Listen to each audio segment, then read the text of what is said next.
Good evening. I'd like to call the Tuesday, May 17th, 2016 City of Oldsmar City Council meeting to order. If you'll please rise for our invocation and our pledge that will be led by our City Attorney, Mr. Tom Trask.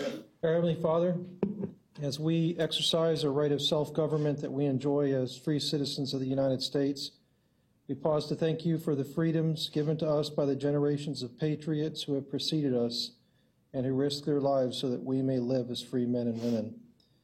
We pray for the members of the armed services for the sacrifices that they are making, and that you will continue to comfort the families of those injured or killed while serving our country. This we pray. Amen. I pledge allegiance to the flag of the United States of America and to the republic for which it stands, one nation, under God, indivisible, with liberty and justice for all. Thank you, and once again, welcome. Our first item on tonight's agenda is the Citizens Open Forum, where it allows you to address the council. We only have a couple of rules: that you keep it to no more than 5 minutes. You state your name and address clearly for the record, and you can speak towards items on tonight's agenda. I don't see any public hearings, so you can address anything on tonight's agenda as well at the Citizens Open Forum. Having said that, this side of the room, yep. Mark? I'm Mark Opid with the Oldsmar Historical Society, 101 State Street West, Suite 2.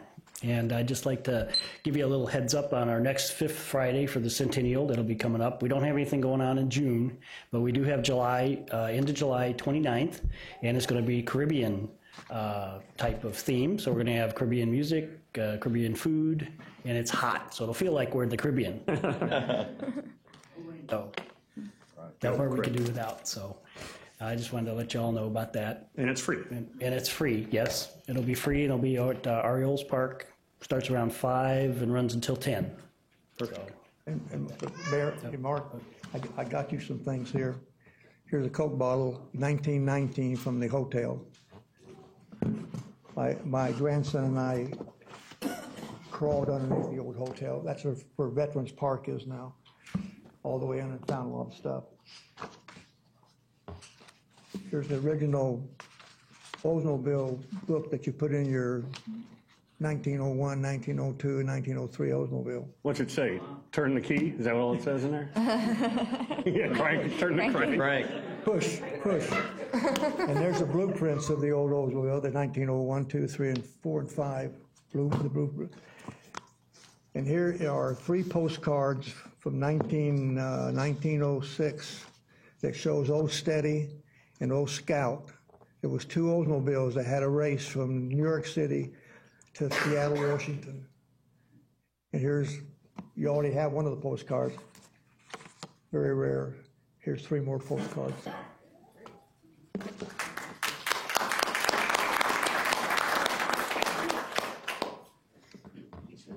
What else you got over there? Sooner or later, they'll get it all. Mark, next week I'll go clear out some of my drawers too and bring you some stuff. From Oldsmar. You know. Anybody else on this side of the room? Yeah, Becky. Bless you.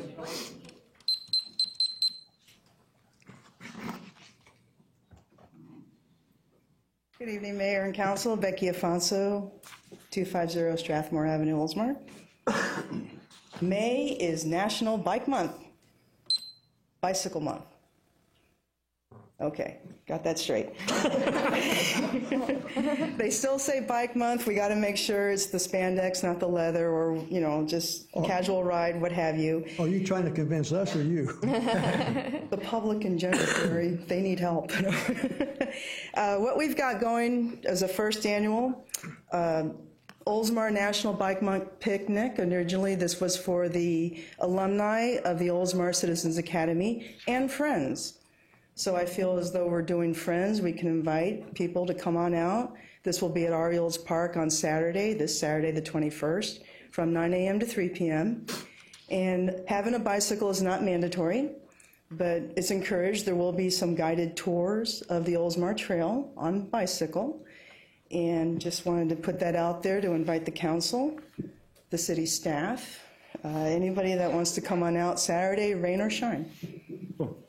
And it is National Bike Month, and I think it's posted on the mayor's page, isn't it, the Volkswagen commercial? Yes. That they did with National Volkswagen commercial that features the Oldsmar BMX track several times, so that was pretty cool. Yes, and the Florida Bicycle Association put that on our Facebook page. Nice, good. Oh, you mean the one that's based right here in the city of Oldsmar, right? That one? Yes, that state organization, that headquarters right here in Oldsmar, that one. In case people didn't know that.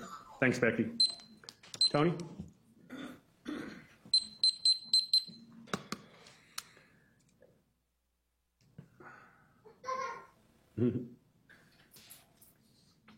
My name is Tony Gross. It's no reflection on my personality. That's what Craig Zari says.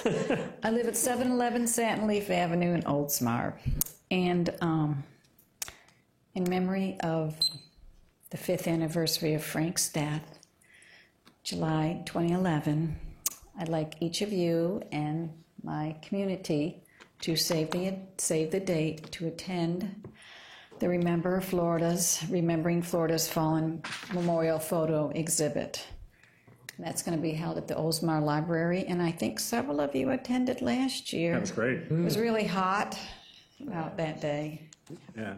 But that's going to be, the exhibit will be held at the Oldsmar Public Library September the 16th to the 30th, and our dedication ceremony will be held Saturday, September the 24th at 4:30 at the library. So I'd like to invite you all out and my community as well. Thank you. Thank you, Tony. Thanks, Jan. Anybody else on this side of the room? Anybody on this side of the room? Yep, John? Good evening, folks. My name is John Benincasa.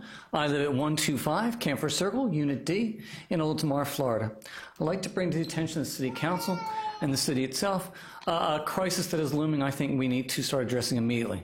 That is the lack of affordable housing in the city of Oldsmar and its environs. We're not talking about low-income housing. We're talking about affordable housing. According to a local realtor that is on the board of directors of our chamber, they provided me some facts I'd like to bring to your attention. The average rental price of a rental in this city as of 2008 was around $600 or so per month. It's now up to $1,100. The average home price was around $100,000 in 2008. It's now $200,000 and rising. When you look at the average income of some of the people, the basic city employees and the basic people like our law enforcement people and our firefighters that are making $35,000, we're at the limit of where we can truly consider ourselves having an affordable housing in the city. Moreover, there's a huge lack of rental and houses for sale in this, as I'm sure Doug, as you, a realtor, know. So that problem extends also over to our ability to attract businesses. We're almost at a place right now, folks, where our message to businesses coming to Oldsmar is bring your business to Oldsmar. We got plenty of place for you to go. However, you're going to kind of really need most of your employees to live in Pasco County. Is that really a place that we want to send people to? This city, as you know, Jerry, and most of you, this was built as a working man's city. Do we really want to use this progress that we made, this amazing growth we made, and leave that class of people out of the picture as we grow and expand and achieve the wonderful vision that we've been working so hard for? There are 4 things I would like you all to consider. Number 1, I would like this city council in this city to decide that this is going to be a priority. We're going to draw a line here in Oldsmar, and we're not going to let this happen to this city. Number 2, I would ask all of you to form a citizens committee, of which I will be happy to be a part of, to come up with a solution to this problem. Other communities in the United States have done it. We can do it here. Number 3, I would ask that we reach out to our local representatives in the state and the counties, in both counties, and on the federal level, and let them know that we're going to need help with this. Because as hard as we work on in the city, the best solution to this is a regional solution, not just one in the city. The 4th thing, I am a longtime active member in this wonderful Chamber of Commerce. It is my belief, and I'm in no way able to speak for the Chamber, but it is my personal belief that if we decide to reach out to this wonderful Chamber we have and tell them that this is a problem we want solved, that they'll be happy to be part of the solution. This city has spent 100 years building itself to a wonderful place, and it's been built on the backs of working people. Let's not let this city move on into the future and leave them out of the mix. I thank you very much. Thank you, John. I think I saw another hand. Yes.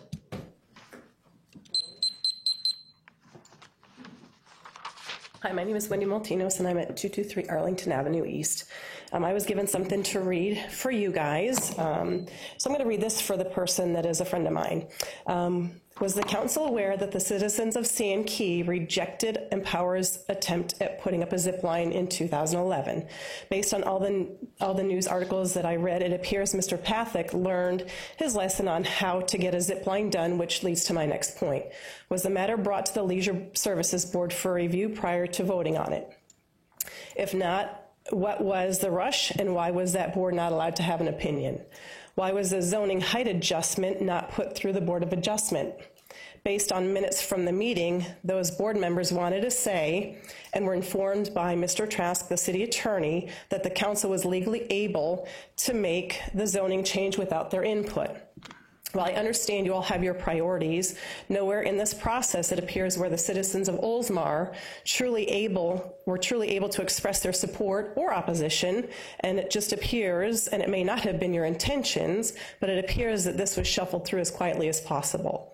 Look at it from our point of view. The matter was not given to the Leisure Service Advisory Board. It was not put through the Board of Adjustment. A public hearing was not held.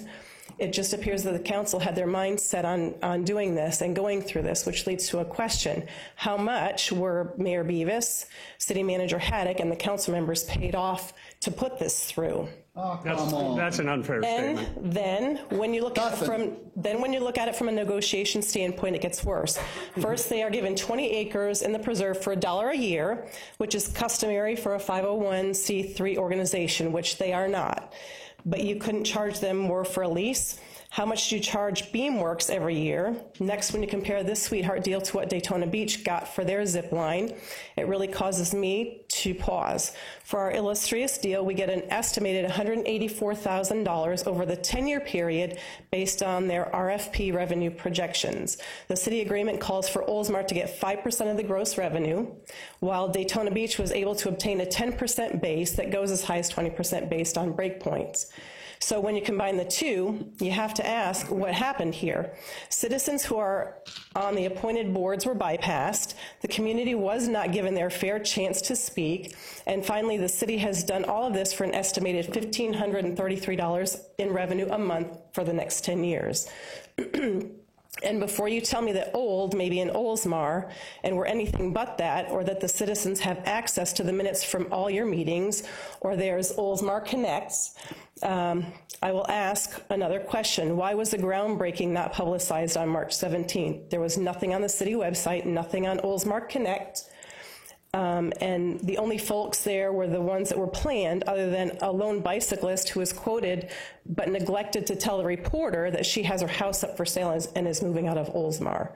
And then, come to find out, back in February, we asked about the zipline tours, and Mayor Beavis and City Manager Haddock said that nothing would go past dark. Now they're advertising moonlight zip tours on special select weekends. So I'm asking you guys to actually use some common sense for these people who live on Lafayette Boulevard, National Orange, and Country Club Drive. Consider what they are going to have to go through in the evenings that these select tours are going on in their backyards. Thank you. Are you the one who, are you reading this from you? Because when you first got up, you said you were reading it for someone. I'm reading it for somebody else. And that somebody else is? I'm not going to disclose who that So is. you kind of don't have a whole lot of credibility, with all due respect. No, I do, because I've done my own research as well. So then why don't you speak for you versus someone else who obviously is unwilling to get up as you are, good for you. They're not unwilling. They own a business here, and they're afraid of retaliation from council members and the mayor. First of all, we wouldn't do that. Second of all, that statement was making accusations of us of taking money, and that couldn't be any further from the truth. So I would like to know who that person is. I mean, okay, I think I know who it is, but that's fine. Yeah, yeah. If you think that happened, go to the state attorney or the sheriff's office. Oh, I'm sure we might. Yeah, I'm sure. Go ahead. I want you to. That'd be awesome. Because I remember back in 1986 that there was accusations in Gulfport from the citizens of possible violation of the Sunshine Law, which is, And what part of the became of council that? members. What became of that? You ended up here in Oldsmar. For 30 Thank the Lord. Yeah, Yeah. you ended up here in Oldsmar. Yeah. years. Thank you. Thank you. Wow. Mayor, I want to say, Sometimes when it's very difficult to sit on council, and bite your tongue to be professional. wait a minute, I got to And that's not directed at you personally, but wow. I have been on this council since 1970, back in 1990. I have never, now, from 1999, I have never seen any council that could be bought off. None. I was mayor for 10 of those years, and for another 16 of those years, I was on this council. These councils cannot be bought off. We might make bad decisions, but we will never be bought off. I cannot be bought, and I cannot be blackmailed.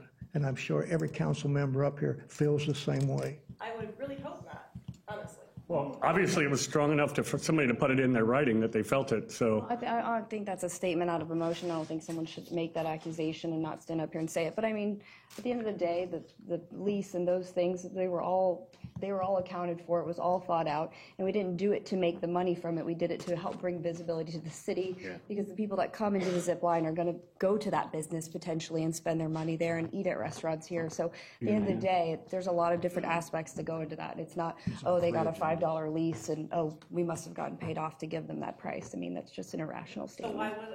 You can't talk from the audience. Allowed to actually. You can't talk from the audience, ma'am. We can't pick you up on the mic. Don't bring her back. And I'm going to let you respond, but that's it. So my question is, why did the residents of Oldsmar not have a voice in what happens in this city? I would make a comment to that. I would say that you do John, because no. you elected us to this position to make that decision on your behalf. And at a previous priority planning session, we decided that the zip line supported the brand that we're trying to build for the city around ecotourism. And so we made that a priority, and Leisure Services Director and other city staff helped bring that to the city. So of course, you know, we were for it because over a year ago we had made that a priority for the city, and I think it's a great thing for the city. I think it's a great thing for the county, the first one in Tampa Bay, and you can't please everybody. I mean, no matter what decision you make, people are going to get affected. I mean, I get affected with decisions. I live here in the city too, trails and houses being built next door, and you just can't please everybody, including yourself, but you try to make the best decision that you can, not only for the citizens here, but for other people and visitors that are going to come to the city and the county. Yeah, and every discussion regarding that was done in public in view of the sunshine. And so while you For may over not- a year. Yeah, For over a I mean, year. while you may not agree with it not going to Leisure Services, okay, not everything goes to Leisure Services, okay? They were aware of it. They were aware of it, but regardless of Yeah, but that, I John- mean, at the end of the day, you know, I'll tell you, I have never seen a council that works as hard as this council to try to get it right. Yeah. And for the record, there literally have been hundreds of people who are overwhelmed, excited about this coming to their city. And I'll stand by that. I think anybody who doesn't have the conviction, or quite frankly, any kind of validity to what they're saying, who won't come here and say that, is a coward. And I would challenge them to come and do anything more with that, make that statement public about certainly this council member, and I would speak very strongly for any other council member on this board. I think that's outrageous. And you know what? You have more to worry about than retribution from anybody who works for the city, because where I come from, that's called slander. Yeah. And I would address it accordingly. We are I trying to promise improve you. our communication. I mean, it is hard to reach every resident. We do, Debbie does a great job and the city staff, and we do newsletters and Oldsmar Connect and Facebook. So when these things do come up, we do try to make it as visible as possible for residents to provide input. And we know that we're still working to improve that, so. Anybody else in the room like to address the council? Seeing no one, we'll close the citizens' open forum. Next is quickly the mayor's minute.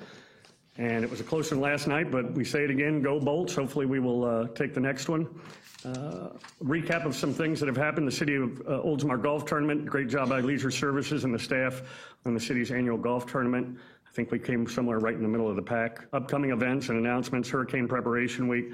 This week is a great opportunity to prepare for the 2016 hurricane season, which officially begins on Wednesday, June 1st. The 5K run honoring our heroes, that's Saturday, May 28th at the Oldsmar Tap House. Registration at www.racehawk.com.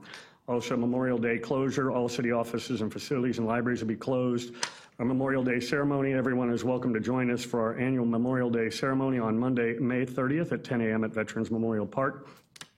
Zipline ribbon cutting ceremony and Power Adventure Zipline will be officially opened on Friday, June 3rd, following the ribbon cutting ceremony at 10 a.m. at Mobley Bayou Wilderness Preserve.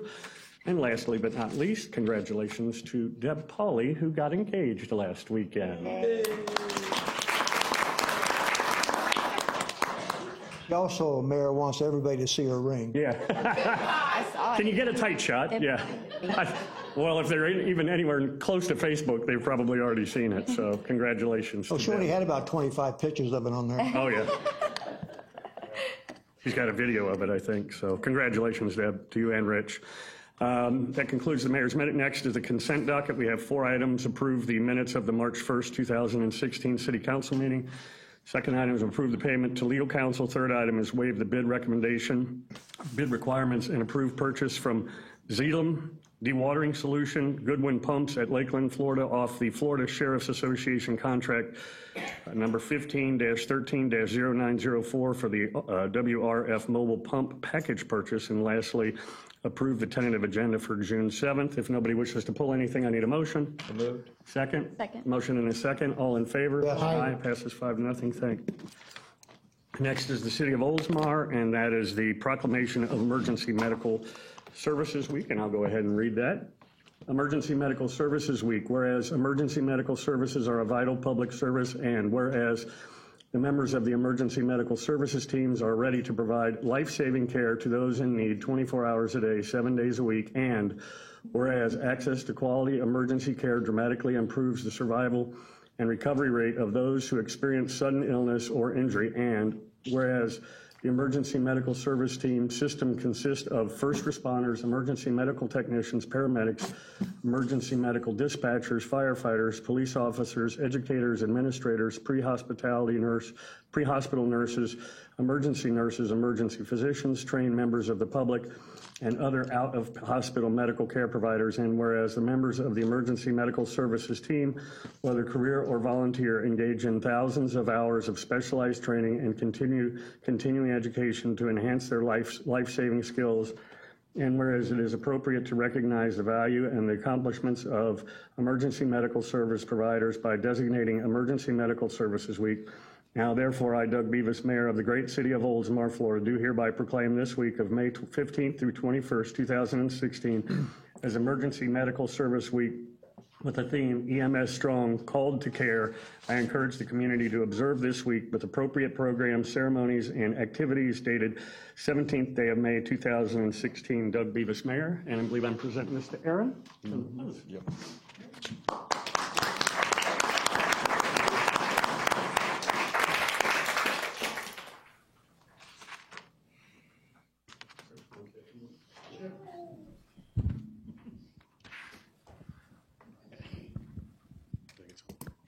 Okay, thanks. Appreciate this. This will be the last time I get to accept this award, so it's kind of cool. But EMS Week is, we do it every year, and it's for the guys and gals that work here that put their lives on the line every day for you guys. And we love doing it. We don't have no problem doing it, and we would like to do it forever, although we can't. But it would be nice if we could. I'd like to invite them up. Yeah, bring them up. Ross Panay, Melvin Saffler, and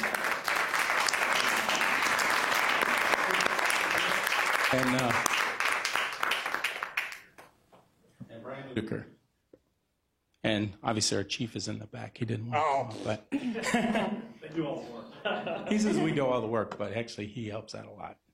So these are the guys that work every day tirelessly to protect people in the city and the rest of the staff. And these guys do a great job. And I would put them up against anybody else in this entire county on how well they do their job. As would we. Thanks. Thank you. Picture? Yes, we. This way? Okay. Huge. They can't see you. You're too tall.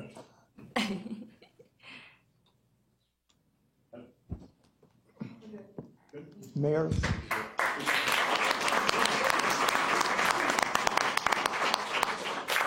Aaron, that's okay. You really don't appreciate these guys until you really need them. And these guys are incredible. I have called them a number of times, and my wife has called them a number of times on me. They actually saved my oldest son's life way back yonder. They were at our house within 4 minutes. He did pass away 9 months later. But because of these guys, they gave me 9 more months with my son. When too long ago, they came and my youngest son, they helped save him. He was in ICU for 4 weeks and in emergency hospital for 4 months. And there was a catastrophe in our house when his left lung completely collapsed. And we came back to his house. He lives here in the city. The fire department had went in there. These guys had cleaned up everything that had happened in the house. A major water break. You guys are incredible. Thank you.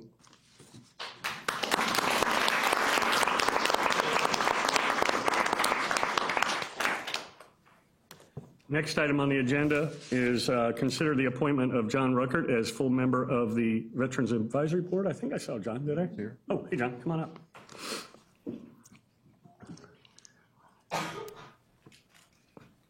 Good evening. Good evening. And I believe everybody knows who you are, and we welcome you to the Veterans Advisory Board. I know that was one of the things that was important to the advisory board, was to kind of reach out and try and bring in some fresh blood and new ideas and really help take it to the next level, because they've done a great job with a lot of the ceremonies that they put on. And for those that don't know John, if they have any questions, feel free to ask, but I sure appreciate you stepping up. That's an important board. So He also has a little bit to do with Boy Scouts. A little bit. Yeah, so, I'm honored to be on the Veterans Board. Obviously, I live across the street from probably one of the best veterans parks in the state that I've ever seen. And how about the country? Yeah, possibly so, exactly. And of course, my son's Eagle Project. That's great. Sits right at the front of it. Yep. And you should be now proud an of Eagle that. Scout. Yep, absolutely. And I've been living in Oldsmar for 45 years. And in that same house, except for when I was off in the military. And of course, I've been in the military for the last 26 years. And nothing's really changed, has it? Nothing's changed. Nothing at all has changed. The reason my father moved here 45 years ago is because it reminded him about the small town he came from in Tennessee, where there was nothing around. So yeah, it hadn't changed at all. Not a bit. No, not a bit. There, I remember him when he was about this tall. Yeah. Thank you. Any questions of John? Thank you. If not, I need a need a motion. So moved. Second. All in favor? Aye. Thank you. You're on. Thank Appreciate you. it. Thank you for All coming right, in, thanks. John. Next item, consider the appointment of Sharon Tammy as a teen member of the Leisure Services Advisory Board, and I believe she's here. Oh, sorry. Oh, I said that. I don't feel well. You can tell I'm losing my voice. Sorry, Shannon. I was focused on your last name, and I'm... Sorry, I'm sick too. Yeah, the sinus thing, so... What grade are you in? Where do you go to school? Tell us about yourself. I live at 739 Wellington Court. It's one of the new neighborhoods. Mm-hmm. And I go to Dunedin Highland Middle School for their gifted program. I'm in 8th grade, and I'm going to the East Lake High for the engineering program next year. Awesome. Any questions? We all got your resume, so I think it's great that you want to be involved. Are you involved in other associations or groups? I'm doing the Youth Advisory Board at Palm Harbor Library. Wow. And there we just we work to make the community better, like make the library have more events that were more geared towards teens rather than just having like more adults. They want more of the teens because they are going to eventually be more adults, and you want them to have like a good memory of somewhere where they'd probably want to go back. And that's what I'm hoping to be able to do with Oldsmar too, where it'd be like, hey, when the teens finally grow up, it'd be nice, let's move here. Excellent idea. We just did that with the University of South Florida because we wanted their young minds and ideas to help take us forward into the next millennial. So thank you so much, Shannon. Thank you. Any questions? I need a motion. You haven't been approved yet. Motion and a second. All in favor? Yes. Aye. I want to ask you a question. Up to bed. Are you going to develop yourself to run for council someday? You got my vote. Thank you. Thank you for coming. Thank you for joining us tonight.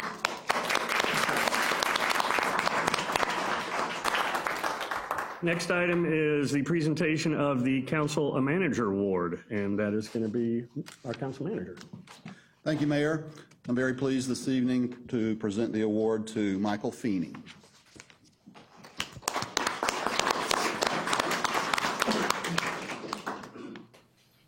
Who's leaving us? Yes, sir. Unfortunately.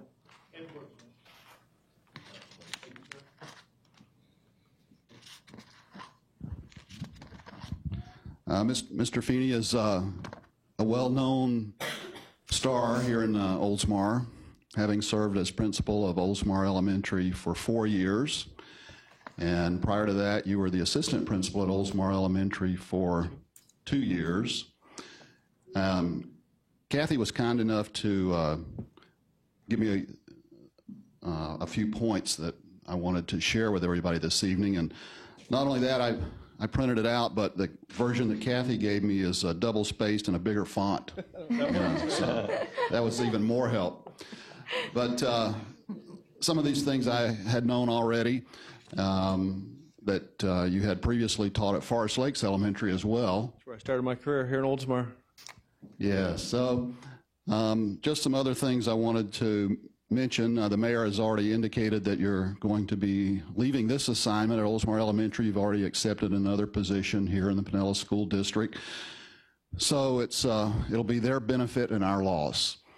But during Mr. Feeney's time as the principal here, he's created some programs that closely associated with some of the businesses, in particular AJAC Construction and Jameson Labs, which we're probably, a lot of people are familiar with both of those. And also, Oldsmar Elementary has, I think are all familiar with, we have a school grading system in Florida. And Oldsmar Elementary has moved from a C to an A under Mr. Feeney's leadership. So that's one of his many accomplishments, serving as principal. And of course, the school is a very important part of the community, as you're well aware of, and the leadership at the school is so important to the community as well. And you've done a fantastic job in your term there as a principal and assistant principal before that. And I think you know my grandson goes to Oldsmar Elementary also. Yes, yeah. And in fact, you know, I was just thinking about that earlier today. I think he started the first year you became principal, and but now he's still got a couple of years to go. You won't be there, but I guess it'll turn out okay. He told me he's a little disappointed. I bet he is. Yeah. So, but why don't you take a few minutes also to just, you know, relay to the people here and to the audience some of the other things that are programs, how the school is tied to the community and those connections. Well, first, thank you very much for the award. I do appreciate that. I do feel very fortunate to have started my teaching career here in Oldsmar, as well as my principal career here in Oldsmar. Hopefully someday I will come back, because this city truly is amazing. I've worked in other communities in education, and this is a special setting where the students and family truly are valued by this council. I appreciate that. I know I've worked with many of you for different situations regarding student safety programs and whatnot, and the council is always there and always has the student safety and best interest at heart. I know there's many councils that say that, but this council shows that. And you know, I do value everything that you guys have. I know our families value you and your support. Hopefully that continues. As I know, I'm moving to a new challenge. I'm moving to High Point Elementary, which is one of the 7 turnaround schools here in Pinellas County. I'm looking forward to that. Lots of mixed emotions. I've built great relationships here in the community, and hopefully a lot of those will continue. But again, I want to thank you for everything.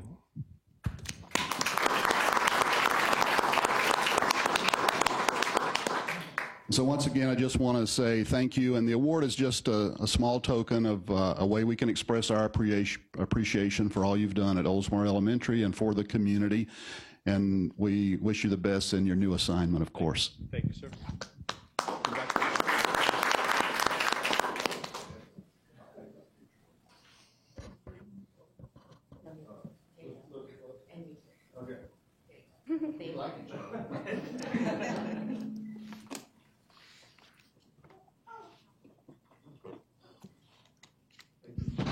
Congratulations. Thank you. Just to reiterate some of the, how this council gets involved with the 2 elementary schools. We're the only city, this is the only city that did this. We got $50,000 for both schools from developers.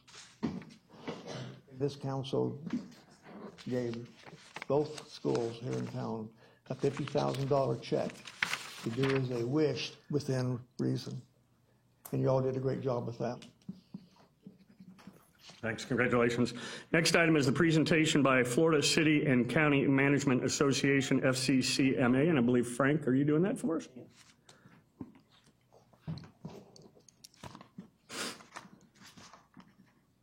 Good evening, Mayor, members of the council. Frank Edmonds, and you may know me as the interim Public Works Director here in the city. But tonight I'm here as a retired, underlined retired city manager.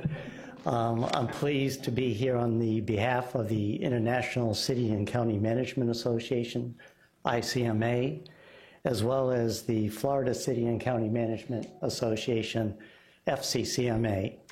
A couple of years ago, ICMA established a campaign, Life Well Run, and more recently, the FCCMA established the Professional Management Matters campaign, both of which was intended to recognize very successful city managers, city council, city manager forms of government, and certainly Oldsmar is one of them. And I'm here this evening on behalf of both of those organizations to present a certificate recognizing and congratulating the city of Oldsmar for 35 years operating as a city council, city manager form of government, as well as a letter to City Manager Bruce Haddock for his success during his tenure here. There is a brief video that the associations have prepared that we'll show in just a moment, but quite honestly, and I've been in the business for some time, I can truthfully say that truly Oldsmar is an example of what a successful city council, city manager form of government can do for a community. In particular, with the elected officials being informed and, more importantly, engaged, working with a professional manager will reap many rewards for that community, and you are a true example of that. So with that, I'll show the brief video and then make the presentations.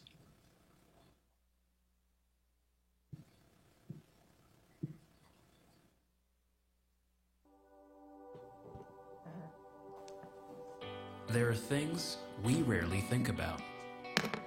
Little morning rituals. A light to find our way through the dark.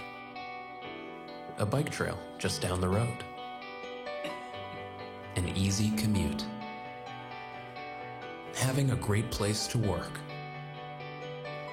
But all across America, there are people thinking about those details every day, crafting plans and making the decisions that transform good communities into great ones.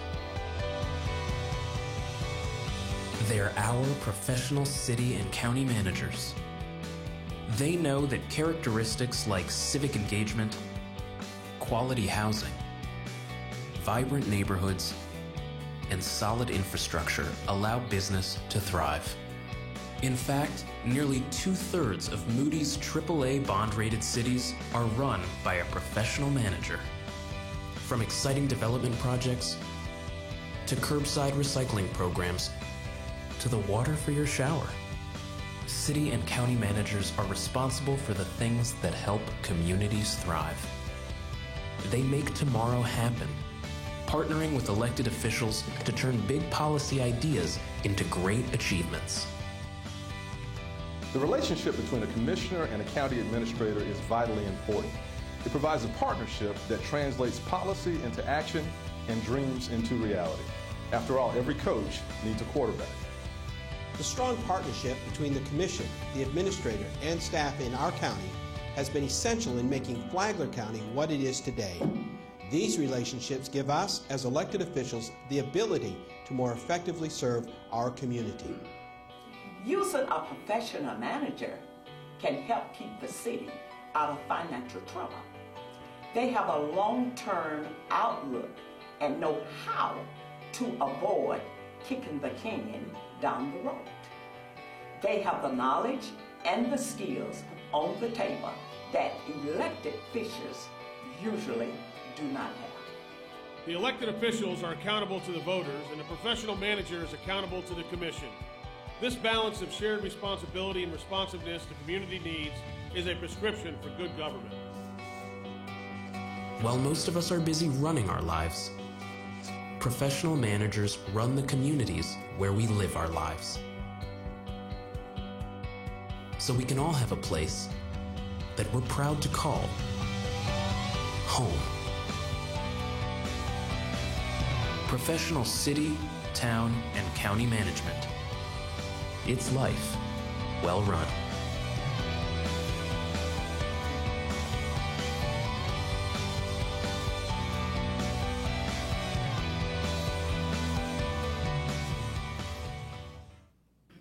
So on behalf of the ICMA and FCCMA, I extend our sincere congratulations for your success here in Oldsmar and continued success in the years to come. So I have a certificate for the mayor and a letter for the city manager to present.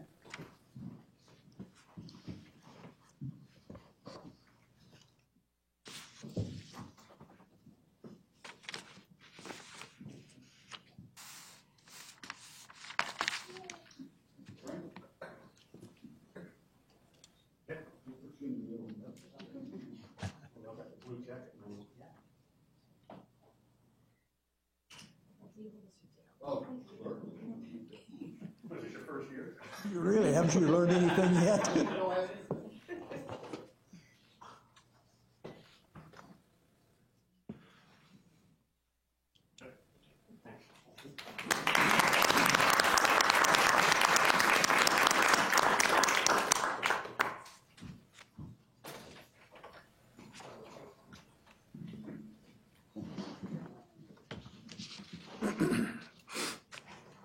The next item on our agenda is the presentation by Pinellas Suncoast Transit Authority, and Brad Miller, the CEO of PSTA, is here. Welcome, Brad. Good evening. Good evening. Brad Miller's with PSTA. Honored to be here, and thank you to your mayor, Beavis, for being your representative on PSTA. I report to a board of 15, and he's doing a great job. And he's going to talk a little bit at the very end of my very short remarks, an update about an idea that he had, but it's a really good idea, I think, to get more seasoning or experience by being on PSTA. So I have passed out a little one-pager that I'll quickly just go through about what's going on at PSTA. This was a great idea by Mayor Beavis for me and especially Mayor Beavis and some of the other board members on PSTA that represent more than one city.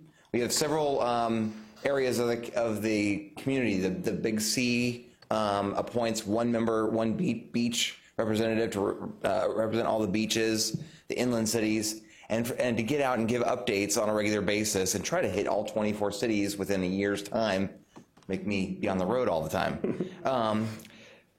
And the crowd's a little smaller than when we were in Safety Harbor about 2 weeks ago. Fine with that. I'm fine with that. They were not for the PSDA update, but things are going really well at PSDA right now. Of course, we took maybe a little while to get back on our feet after the 2014 referendum, but we were successful at developing a new strategic plan. And there's a photo at the top of the page of recently we have a new labor agreement. We have an employee workforce of about 600 employees, and about 500 of them are in a union. And for the first time, we have a union agreement that has performance incentives in it, which is pretty rare. Our ridership has hit record highs in Pinellas County for the last several years and has recently dropped from that very consistently with a lot of other transit systems around the country, or most. But the management has been able to respond to that, and even though our fare box is down, we're still right on budget, planning to be on budget for the year. Right now we are in the midst of implementing a complete redesign of the bus lines throughout Pinellas County. And coming this fall, on October 1, will be substantial changes to the routes in northern Pinellas County. Not so much the route that comes to Oldsmar, but the other routes are probably going to see more substantial redesign to make them straighter, more direct, and ultimately increase ridership because people can get to where they need to go more directly. Right now, the route that goes to Countryside Mall from southern Pinellas winds its way and takes a big deviation sort of through Safety Harbor. And so that's going to be changed. And so the route's going to go directly to Countryside Mall. And then Safety Harbor is going to be served with one of our connector services. So it's sort of a win-win for both folks trying to get to the mall and then trying to get around Safety Harbor. The route in Oldsmar is recommended for some slight tweaks. We are hoping to have an agreement with Nielsen to allow all of their employees to ride the bus for free. This is our UPass program that we've been very successful with St. Pete College and USF St. Pete, and most recently Pinellas Technical College, P-Tech, where all of the students are riding for free, and those colleges are paying PSTA an amount annually equal to the lost revenue that we were receiving. And that's been a huge hit. Now, the kids are not only taking the bus to and from school, they are taking it to the beach and on the weekends to movies, because you can ride it any time. And we're now expanding this into the private sector, and Nielsen, thanks to the mayor introducing me, they seem very positive about it. They don't have enormous ridership now on the bus, but with all 2,400 employees being able to ride even when their car's in the shop or just on a random basis, we think this will really expand it. And they've said not only they think they will ride it to the Rays game or where they live. If they don't live right here, they can ride the bus at other times. So that's a program coming. Over on the western side of North Pinellas County, we're proposing to change the Jolly Trolley from running just on Fridays, Saturday, and Sundays to running 7 days a week up alternate 19 from Tarpon Springs, Dunedin, down to Clearwater Beach. Last but not least are just some of the things we're working on, some pretty neat innovations. We have the first partnership with Uber of its kind in the country of any transit system, and this is the big hit in the transportation world to look to the future to these kind of transit network companies. We have a pilot program that is going well in Pinellas Park and looking to expand that in the future. We've got our first bus rapid transit line funding now ready to go, and we will be launching that. That goes from St. Petersburg to the Gulf of Mexico. And the second one we have strong legislative support for, from Clearwater Beach to the Tampa International Airport. We have a shelter match program that Oldsmar or any group in Oldsmar could take advantage of, where if you have a special design of a shelter or want to invest in bus shelters, we will go 50-50 on those with you. And PSDA will provide 50% of the funding for a shelter that looks like your community. So that's pretty much my update. I think the mayor has led an effort. PSTA, again, has 15 members. We've got a lot of things going on, and there's an idea that he's come up with that rather than a 2-year rotation for your representative to go to a 3-year rotation. So you share a seat with Tarpon Springs and Safety Harbor, and that rather than every 2 years switching, going to a 3-year rotation. But I don't know if Mayor. Yeah, and that's fine. I mean, Eric's been on the PSTA before and serving on the PSTA now. It's a little bit different of an animal. I'm obviously losing my voice. It's a little bit different of an animal than it was there. A lot more structured now. There are a lot of different committees. I'm on the legislative committee, and I can tell you that was one of the things that really kind of sparked the idea for me is, you know, by the time you get up to speed on a 2-year term, you know, it's pretty much time to turn it over to somebody else. And I don't think that we're doing not only our municipalities, but the other municipalities, you know, the service that we should. And so the idea was kind of twofold. There's one to make it a 3-year because with the legislative, we spend a big part of the year working on our legislative plan to present to Tallahassee, you know, and if you're only on there 2 years, you might get partway through one, all the way through one and partway through another, and then you're off of it. So you get to kind of see that through a little bit more. And then the other is what Brad just presented to us, which is to do a better job for myself to share the information with Tarpon Springs and Safety Harbor, and also them to share information with us as to what their needs are. But as Brad mentioned too, with, you know, one representative representing the Big C, it's an opportunity for, you know, the PSTA to kind of present a Reader's Digest version. So it's kind of a twofold. The terms on PSTA are 9 years. I did that great math that I was so well taught in elementary school, and I took 3 seats and divided it into 9, and I came up with 3 years. So it was, you know, rocket science at its finest. But I think it serves the communities better. I think Safety Harbor is receptive to it. They've got a new mayor in Tarpon. We're having breakfast with him on Thursday, so hopefully they'll be on board, and it allows us to, I think, do a better job for both the PSTA and our community. So. Thank you for that. And have you heard from Nielsen yet, or no, on that? I don't know where they stand on the NPAS, but. Oh, we have heard from Nielsen. They say they are reviewing it. Okay. They seem pretty positive. Good. So. And it's an exciting thing, not only, as Brad said, for the private sector, but Nielsen's been very excited about it because they've got a lot of people that work late shifts and don't like to drive, and so it affords them the opportunity to do that. Yeah. And it also affords them the opportunity as a recruitment tool. So, you know, I don't know what the numbers are, but you may have only had, let's just say, 100 rides in a month that Nielsen generated, and so Nielsen is going to pay for those 100 rides a month. Am I correct in that? Over the year, but then all 2,400 employees get the benefit of riding it, no matter, like Amy said, you know, she could take it to a Rays game, or, you know, the kids are taking it. So I think it's a win-win for PSTA and for us, and to increase ridership. So thanks. Any questions for Brad? I had a quick question around the pilot program. How does that work with Uber? Like what logistics? So right now in Pinellas Park, it really is amazing. Technically, I have no idea how it works, but if you are familiar with Uber, it knows that you are in Pinellas Park, and it pops up on there that it offers some like a little button you can press that says PSTA. If you press that, if you take Uber anywhere in Pinellas Park to a bus stop, you get half price. It's half price Uber. First and last mile. Yeah. So it's connecting, essentially, our main line in Pinellas Park is US 19, and we have some really good service and some main bus stops there. But on either side, east or west of US 19, there's whole neighborhoods that we don't serve that are really not very easily walkable to US 19.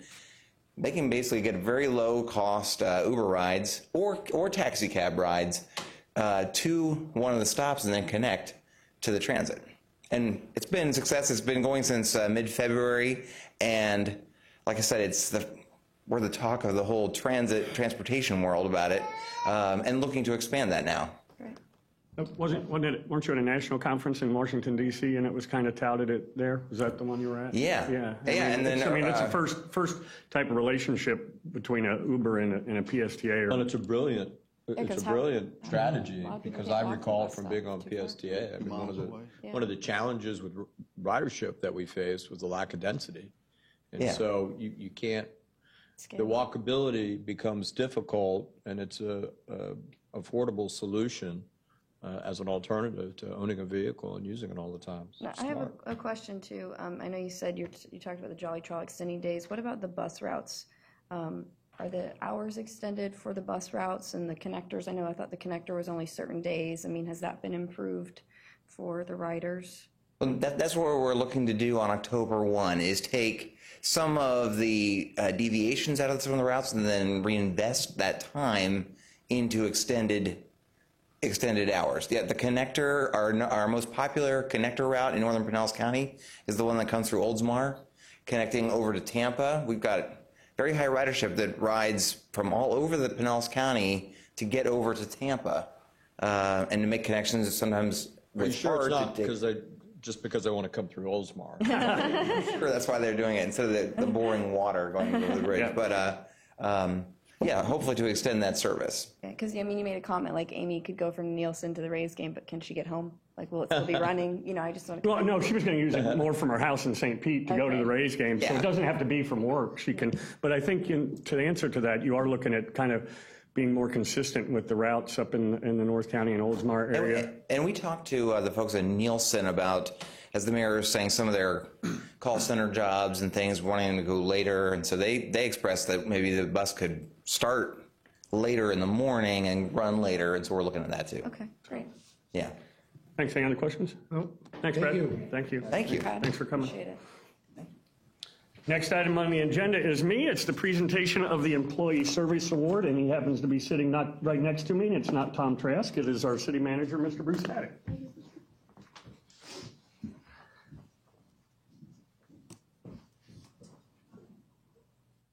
He normally does these. Mine's not doing nearly as funny as this. I don't know. Al did a good job that time. You've seen me work. First of all, here's your plaque. I got to remember how you do this. Here's your check. Let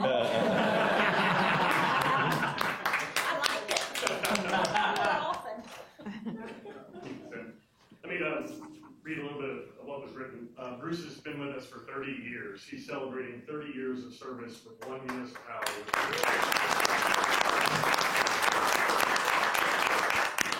The common denominator, the city of Oldsmar adopted the council manager form of government in 1981. It had 4 city managers in the first 5 years of existence. After hiring number 5, Bruce Haddock, on May 12, 1986, we have been sitting on number 5 for 30 years. When the average contract life of city managers now stands at about 7 years, it is appropriate to mention that our fearless leader, Bruce Haddock, has eclipsed that mark and stands among the elite of all city managers in the history of the state of Florida. Longest tenure of any city manager in Pinellas County history, we think Bruce Haddock knows, but I think Ron Forbes was the previous record holder at 25 years. Joined the elite 30-year club in the state of Florida May 12th of this year. Only 2 other managers in the state of Florida have been city managers in the same city for 30 years or more, Niceville and Rockledge. Nowhere near as cool as Oldsmar. Professional accomplishments. This is kind of the neat stuff. Bruce started when 70% of the streets in the city were still dirt roads. The population in 1986 when he started, any idea? 7,435. Wow. Uh-oh. How much was I don't know, 5,933? We ought to double check that. What do you think, Al? That's where I got it, from Al. I'll show you the CAD for tomorrow. And now the population is over 14,000. In 1986, the total assessed property value was $174 million. Now it is over $1 billion. In 1989, the ad valorem tax rate was 4.75, and now it is 4.05, 30 years later. Think about that one, 4.75, and we've actually gone down in millage for the past 30 years. In 1986, we had approximately $2 million in total governmental fund assets. As of 9/30/15, we have over $64 million. Overall budget in 1986, I saw that budget today too, by the way, $2.8 million. And our 15-16 budget, slightly more than that at $28 million. The biggest project, 1986, the sewer plant, which Bruce saved from condemnation, asked Jerry Beaverland, Biggest project since the water supply RO plant, $20 million. Bruce managed to convince SwiftMud to fund construction for the first time ever, which established us to afford the plant, received $9 million in grants. You know, you have the granddaddy of all city managers when other cities ask them to assist in ask him to assist in hiring city managers, department heads, serve as chief negotiators of management in their collective bargaining process. He has done one or more of these for numerous cities, including the city of Madeira Beach, Indian Rocks Beach, and Dunedin, among others. Bruce was city manager when we won the Most Livable City Award for U.S. cities under 100,000 people, U.S. Conference of Mayors, 1986. The city of Oldsmar has done more work with grants than any other city of its size in the state of Florida. Guess who is responsible for the philosophy? Finance hates this, by the way. He is responsible for millions of dollars in land grants, land and land rights acquisitions. The list includes land adjacent to City Hall, including Goodrich property, the corner of State Street and St. Petersburg Drive, all the way down to the library. Oldsmar Cares property, 600 acres of industrial property, which became the main component of our manufacturing sector. Land now being developed as Hayes Park Villages, Brooker Creek Preserve, to maintain a few. Note to Bruce, need to start developing these properties before we own all the land in the city with nothing on the tax rolls. That came from Al. Built a library with no debt, fire station, municipal services complex, city hall, reverse osmosis water treatment plant facility, recreation center, restored the bank building into the new library, then restored it again into the new council chambers, which we're in right now, historic museum and chamber of commerce, BMX supercross track, and parks too many to mention, Veterans Park among the best ever. Created the downtown redevelopment area, the CRA, in 1995. Personal observations from staff. When he asks you a question, what's the next part? He already knows the answer. It's very helpful if you know that going into a conversation with Bruce. Never overreacts to anything, which has possibly saved a job or two around here over the past years. Says very little, but no one ever leaves the room without knowing who is in charge. His understated command of every situation is one of the greatest traits, can be intimidating with what he doesn't say. A testament to his longevity, AKA age. I didn't put that in there either. A little better. No, I'm kidding. The city policy on completion of training courses is to place the certificates in your personnel file, a few of Bruce's certificates. Are you aware of what you've accomplished? I never look at it. I'm not sure what year this was, but you learned how to operate a PC. That was probably back. Be determined. Yeah, really. It wasn't Windows 10, though. Yeah. No, I think it was a 5 1/4-inch floppy drive with an amber screen, really entitled Making Computers Work for You. Surfing the Net, a local government guide to internet connection.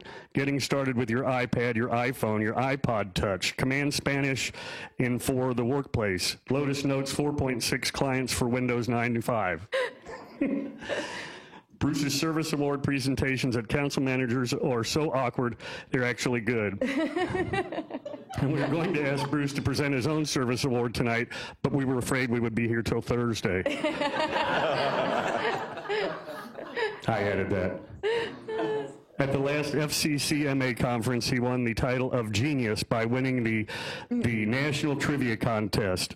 When you get that uncomfortable silence while speaking to him, don't assume that it means that it's your turn to talk. He chooses his words very carefully, and I know that, and we all do as we sit in meetings with him prior to our council. He knows everyone's job better than they do, with one possible exception, IT. Has performed work days throughout his entire career, where he physically works in each department at least one full day every year. He knows everyone's name, all 150 employees, and probably half their family as well. Of all the great things you will ever hear about him, the greatest of all is probably this. He is a good man, loved and revered by all, ever feared by some, but rarely.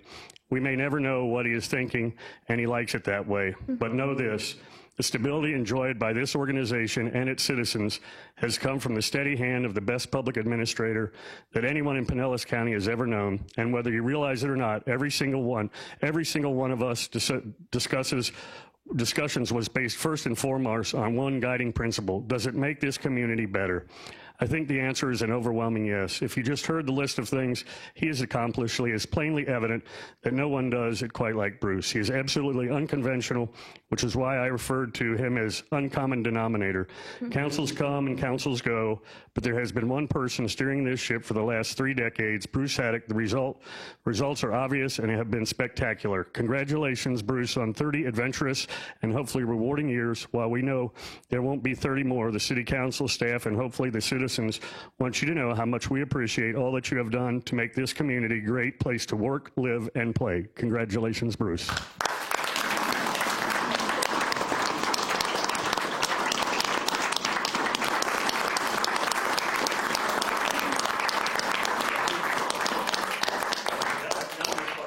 I'd like to introduce who you brought with you tonight. This is my wife, Retha, always my #1 supporter. So why don't you stand in between?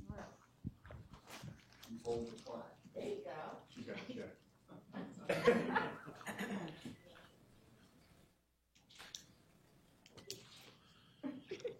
There you go.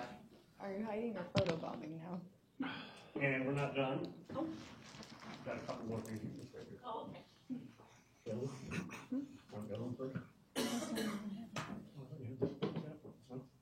Oh. Right here, I got that. You would like to present you with this? How about this? I don't know how you work it. City of Oldsmar. Very nice. This is from the council. Thank you. Thank you very much. It's one of a kind, I'm sure. One of a kind. Yes. Came from Jerry's safe. It's in Roman numerals.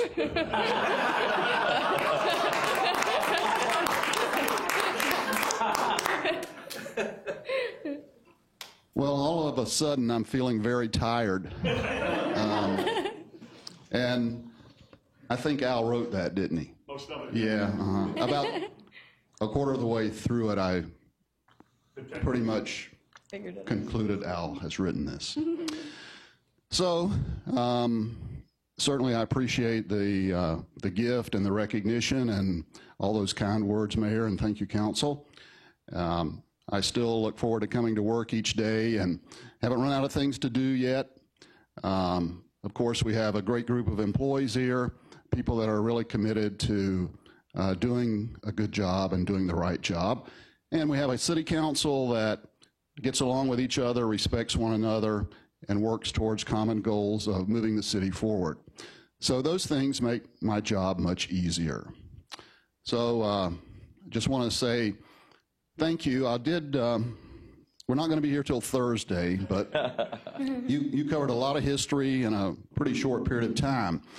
But I did, one thought I had earlier today was about, okay, so I'm getting this award this evening for 30 years of service. And I was thinking back that actually, so my first city council meeting as city manager would have been, about 30 years ago. And it was actually in this building downstairs. Wow. And of course, the building has been renovated twice since then. But anyhow, that was just one of the thoughts that came to me, that actually that council meeting, first council meeting, was in this very same building. Isn't that interesting? Okay, we can move right along. Thank you.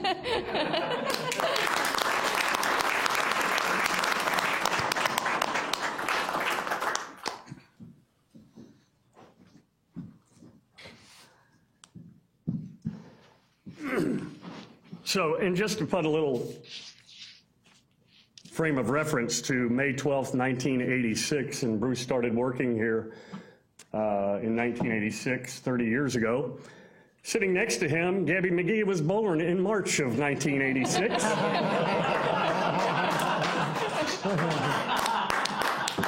So there you go, kind of gone full circle there. So at least you were alive. Congratulations, Bruce. Thank you. Next is our city attorney. Anything? I don't have anything tonight. Thank you. Thank you. Now back to you, Mr. City Manager. Thank you, Mayor. Item 12, presentation and acceptance of annual financial report and audit for FY 2014 and 15. This evening, our auditor, John Hauser, is here to make the presentation. Upon the conclusion, it would be appropriate for the council by motion to accept the annual financial report and audit. Thank you, Mr. Haddock, and congratulations on 30 years. Thank you, John. This is probably the latest I've been here, but the comprehensive annual financial report, the audit, we were pretty much done back in February, and we waited on the Florida retirement system information. There was a new accounting standard that was implemented for 9/30/15, and we had to hold everything up to get that information. And basically what that is called GASB 68, Governmental Accounting Standards Board, statement number 68, accounting for pensions. And the city participates in the Florida retirement system, and we were waiting on that information. You also have a pension plan with the firefighters' pension plan, but we'll look into that as we get into it. Within the bound report, there are basically 5 audit reports. The first report, it's numbered page 1, but you're going to find it 10 pages into the CAFR, is our independent auditor's report. We believe the audit evidence we obtained while we performed our audit sufficient and appropriate for us to express our opinion, and we express an unmodified opinion on the financial statements. The report also includes the emphasis of matter paragraph, which discusses the change in accounting principle related to the pensions, and there's a couple of notes. Note A, summary of significant accounting policies that discusses that, as well as Note T, which kind of summarizes the changes and the effect on the financial statements. Back in the very back, there's a section called Other Reports. It starts on page 118, and we've issued our report on internal control and compliance. We're pleased to report there were no significant deficiencies or material weaknesses in internal control, nor in any instances of non-compliance related to laws, rules, regulations, or grants. Page 119 and 120 is our report on internal control and compliance as it relates to major programs and grant funding, whether it be from federal or state sources. For the year ended 9/30/15, there was one major program. It was a state grant that assisted in the financing of the BMX facility. We're pleased to report once again no instances of material weaknesses, internal control, non-compliance, so no items to report.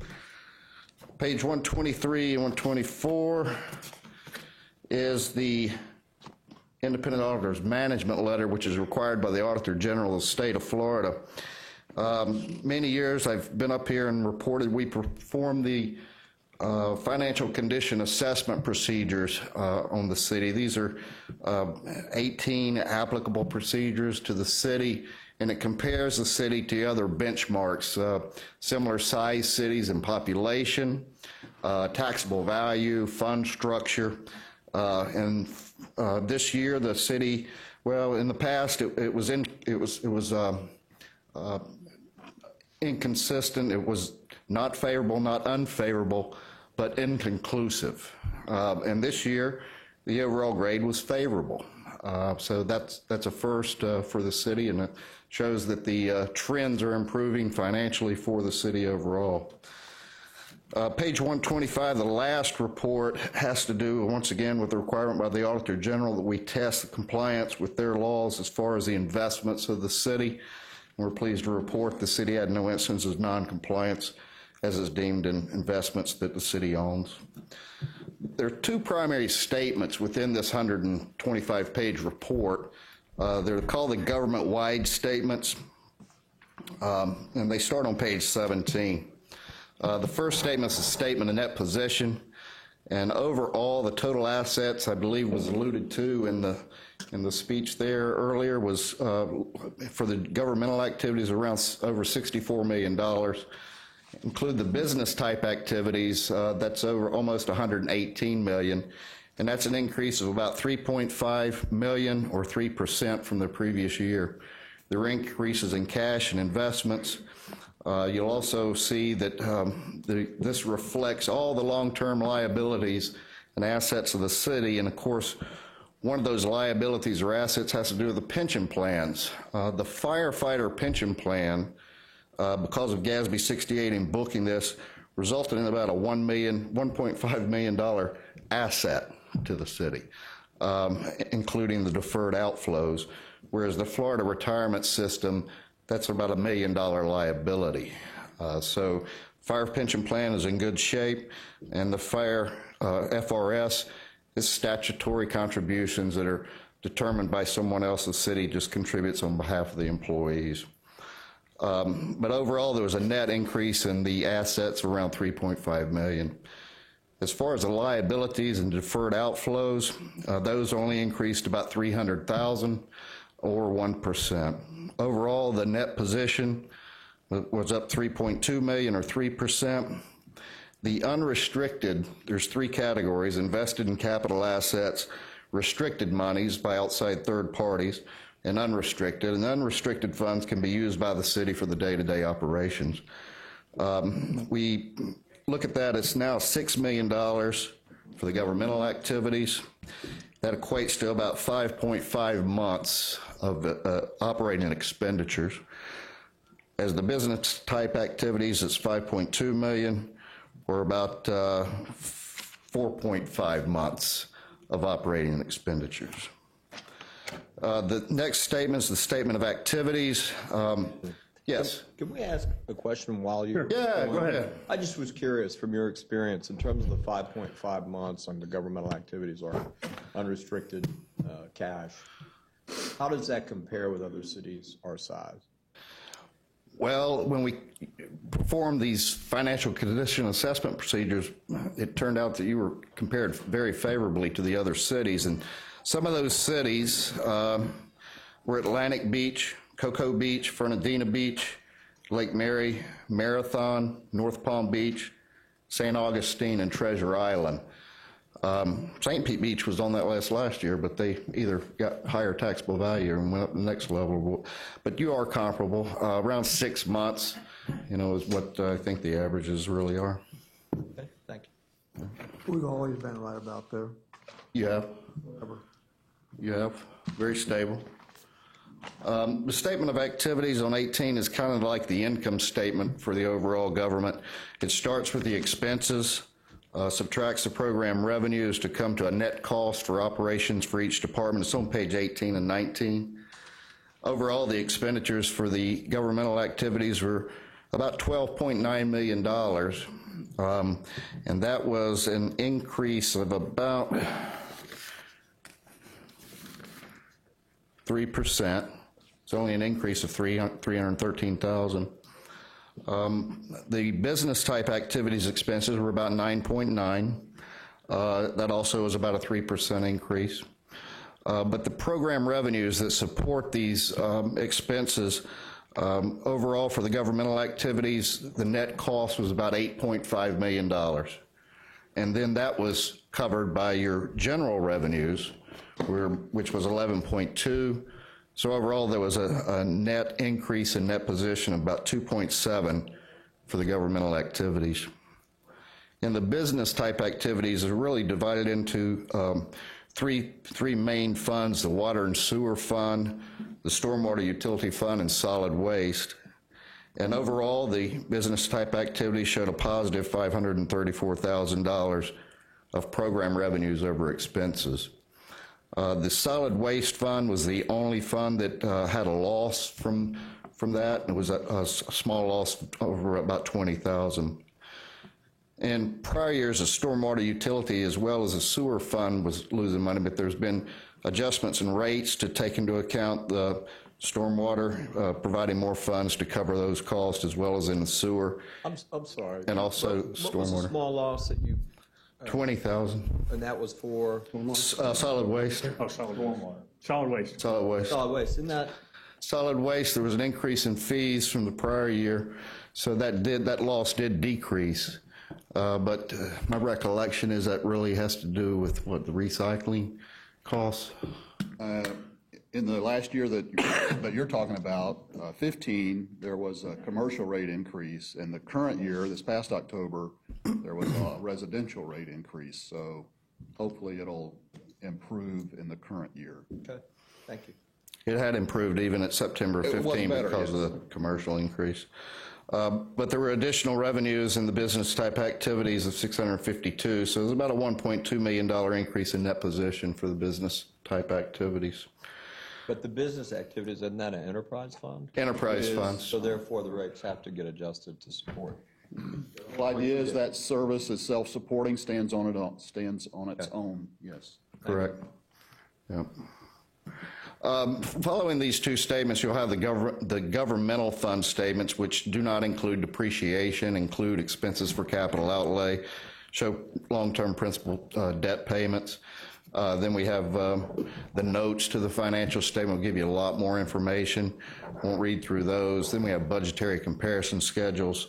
But overall, without the delay from Florida retirement, we'd have probably been here, like I say, in March or April. But anyway, I'd like to thank all the staff. I think they're here tonight. Thank you all for your assistance. We started in August. We wrapped up in February. So it is a long process. Everyone's very professional, responds to all our inquiries, provides us with all the information we need on a timely basis, and we couldn't ask for a much cleaner audit. And if anybody's got any questions, I'd be glad to address them now. You just made me nervous because you said this is the latest you'd been here, and I thought it's only 8 o'clock, but you meant the latest in the year. I think last year was the latest I've ever been here. He's home here every year. Oh, I know. In fact, he charging me rent. He ran the mayor office out, took over that. Then he ran the conference room out, and he took over that. And every time you come in here, there's John sitting there, and I expect he's going to take your office someday. Saying she was remodeling over there. Just allow me to say, just when Bruce took over this city as city manager in 1986, the financial portion of this city was down the toilet. It was down the toilet. They had hired a high-priced guy 9 months before he came in to try to straighten out the financial part of this city.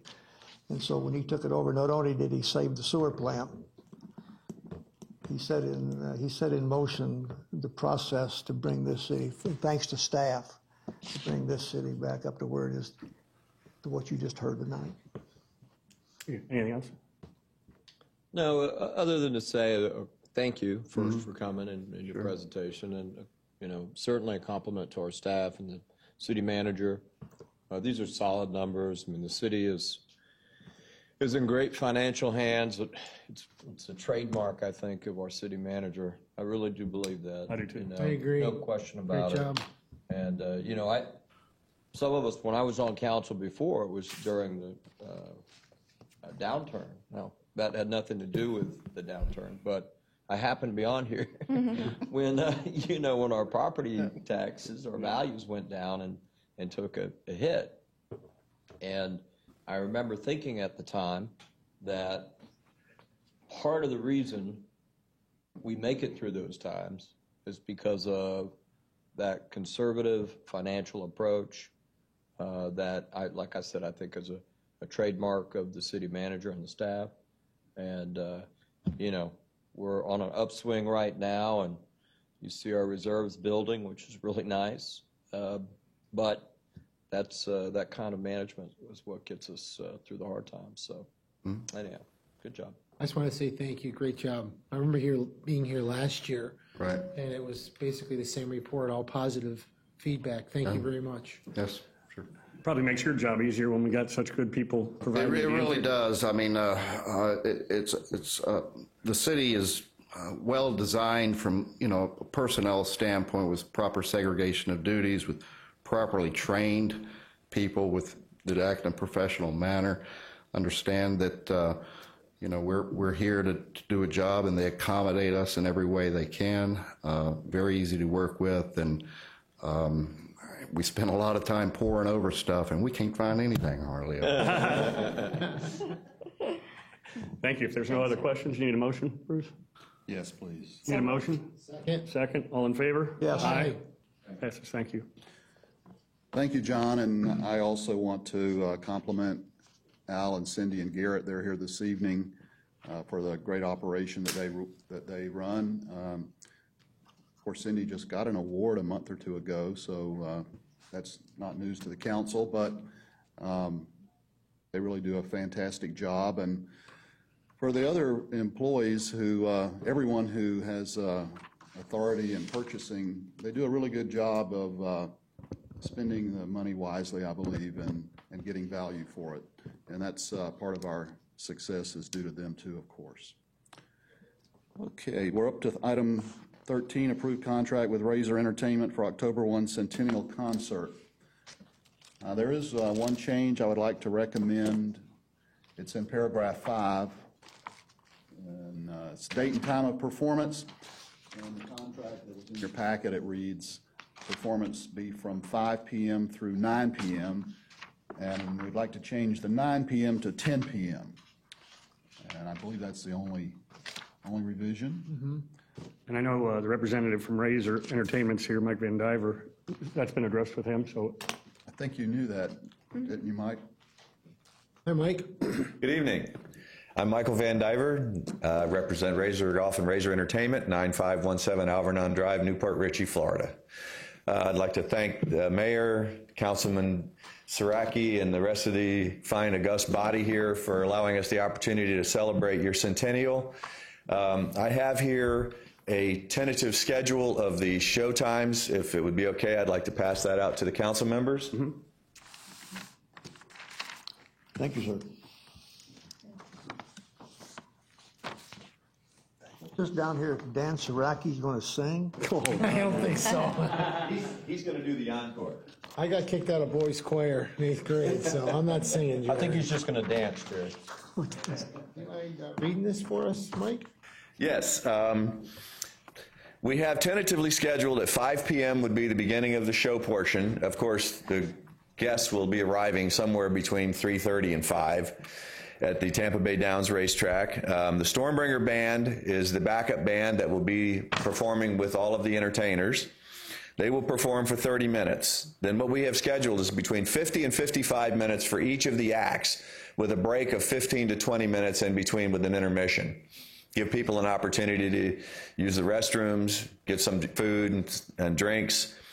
And then the next portion of the show will be Robbie Steinhardt, and you all remember him as the original violinist and singer for the band Kansas. Then we have John Cafferty and Michael Antunes, and Michael Antunes is actually in addition to this. If anybody has seen the movie Eddie and the Cruisers, John Cafferty and Michael Antunes were in the movie, and he wrote and sang all of the music that was in that movie, On the Dark Side, Tender Years, and all of those songs, and he's a fantastic entertainer. Then the next portion of the show will be Buck Dharma. You remember Blue Oyster Cult, Don't Fear the Reaper, Godzilla, Burning for You, great songs. He's a fantastic guitar player and a great singer, and the original lead singer and leader of the band, and actually wrote most of the songs that they perform. And then finally, we have, beginning at 9 p.m., will be Steve Augeri, who is the former lead singer for the band Journey. He'll be a great closer. He's going to do a fantastic job. And our job at Razor Entertainment is not just to come out and produce a show. I'm working closely with Councilman Siraki on making sure that we maximize the return to the city and give you guys the best opportunity to maximize your investment. Perfect. Thank you. Is there any questions? No, and I assume that this 9 o'clock start for Steve takes into consideration the 10 o'clock stop time that you were talking about? Yeah, the show ends at 10 p.m. Okay. Yeah, so yeah. I just wanted to confirm that. That was just a typo in the contract. I mean, we'll initial that, and that'll be, and if you need to change something else, it's not a problem. We can make adjustments on the day of show if you need to. Yeah, sometimes you have to do that on the fly. We're really used to that. So when he has to get up and sing, we might have that to. is the one thing. If we have to duct tape him to a pole, he will not be singing. We'll put that in the motion. Yeah. So you're looking for a motion For to that approve? one revision, I recommend approval of the contract with Razor Entertainment. Need a motion? So moved, as amended. Second. All in favor? Aye. 5-0. Thank We you. have a concert, a Thank you. centennial concert. We'll have a great show. Mike, thanks for your patience tonight. Thank you. Mayor and council, the next item, consider adoption of Resolution 2016-08, approving the 2015 concurrency test statement. I'll read the resolution by title only. This is a resolution of the City of Oldsmar, Florida, adopting the 2015 concurrency test statement pursuant to the requirements of the Land Development Code, Article 11, and providing for an effective date. That's the reading of Resolution 2016-08 by title only. I recommend its adoption. If you would like, you could ask Marie to give us some background on this. It's something we do every year, but you might kind of want to hear the annual update. That's your prerogative. Mayor, if you want to. Yeah, sure. The Reader's Digest version, if you have that. I'll just go over some highlights. Marie Daphne, Planning and Redevelopment Director. We had one development, a new development this year. It was the Sherwin-Williams. It's located at 3927 Tampa Road. In the report, it talks about the population. The population in 2015 was 13,993. We had 3 annexations, and the total of the land that we annexed was 11.44 acres. Nothing really changed as far as transportation. We still have 3 roads that are considered a level of service F. Forest Lakes Boulevard from State Road 580 to Tampa Road, Forest Lakes Boulevard at Pine Avenue to Hillsborough, the Hillsborough County line, and State Road 584, Tampa Road to the new State Road 580 at Curlew. So nothing really changed there. As far as mass transit, through the site plan process, the city is requiring developments to provide pedestrian walkways from the buildings to the sidewalk or bus stop. So that's in the Land Development Code. Let me see what else. Potable water, nothing has really changed as far as the level of service there. Sanitary sewer, the 2015 average daily flow was 1.508 MGD, or 67.02% of the rated plant capacity. And there are 5,211 wastewater connections.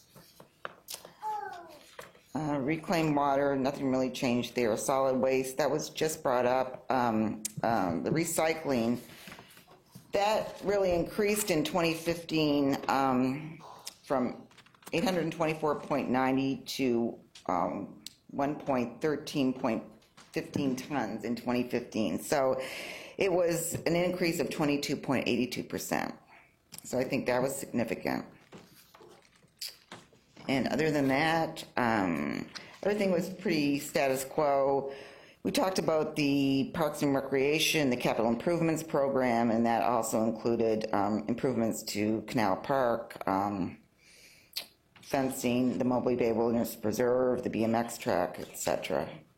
So, and in addition to that one development, we had, and I explained, we had the annexations, and we also annexed 2 FDOT ponds. We had land use amendments, minor site plan amendments, a plat for the Sherwin-Williams, simple adjustment, and we had 11 variances. So, I don't know if anybody had any questions, but it's status quo. Status quo. We like that. Thanks. Any questions for Marie? Okay. None? Thank you, Marie. Looking for adoption of the resolution. Need a motion? So moved. Second? Second. Motion and a second. All in favor? Yes. Aye. Passes 5-0. Thank you. Thank you. Mayor and Council, item 15, consider adoption of Resolution 2016-09, approving grant agreement with the Florida Department of Transportation for design of Douglas Road Trail. So this is the next segment of our trail program, and this project would cover the entire length of Douglas Road. It would tie into the existing trail at Douglas Road and Hayes Road behind the post office, and it would run east all the way to Racetrack Road, the county line. Be on the north side of Douglas Road, and this is federal funding, comes through DOT and the Pinellas MPO, $40,000 for the design. We would need to add something to that, so that's not expected to cover the total cost, but tonight I'd read the resolution by title only. This is Resolution 2016-09, a resolution of the City Council of the City of Oldsmar, Florida, approving the local agency program agreement between the State of Florida Department of Transportation, FDOT, and the City of Oldsmar, number 415738-7-38 2020-001, authorizing the mayor and city manager to sign the agreement on behalf of the city and providing for an effective date hereof. That's the reading of Resolution 2016-09 by title only. I recommend its adoption. If you have any questions, I'd be happy to respond to those. Any questions? Nope. Motion? So move. Second? Second. Motion and a second. All in favor? Aye. 5-0. Thank you. Thank you, Mayor and Council. The next item, approve request to waive rental fees, insurance requirement, and personnel costs attributed to Gold Star Mothers and Families Day ceremony scheduled for September 25, 2016. This event, again, is scheduled for Veterans Memorial Park. The amount of the fee waiver is $1,273. This has become an annual event. If you have any questions or comments, I'd be happy to respond to those. I recommend approval of the request. Thank you. Any questions? No. Hearing none, call a motion. So moved. Second? Motion and a second. All in favor? Aye. 5-0. Thank you. For me, thank you. Thank you. City Clerk, anything? Nothing except congratulations to Mr. Haddock. Thank you. You can't say nothing and then say something. Can you do that? Yeah, she just did. Now nothing. City Council, schedule a work session on code enforcement, and you had some dates, Bruce? Yes, the two dates, one in June, June 28th, or the other alternative was July 12th. I think those are both Tuesdays, 4 p.m. They're both good for me.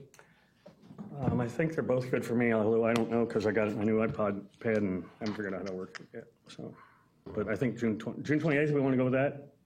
Yep. Yeah, it's Paul's birthday. I'm fine with it. Can I? I'll take her to dinner after. Yeah. Wow. I'll take her to dinner after.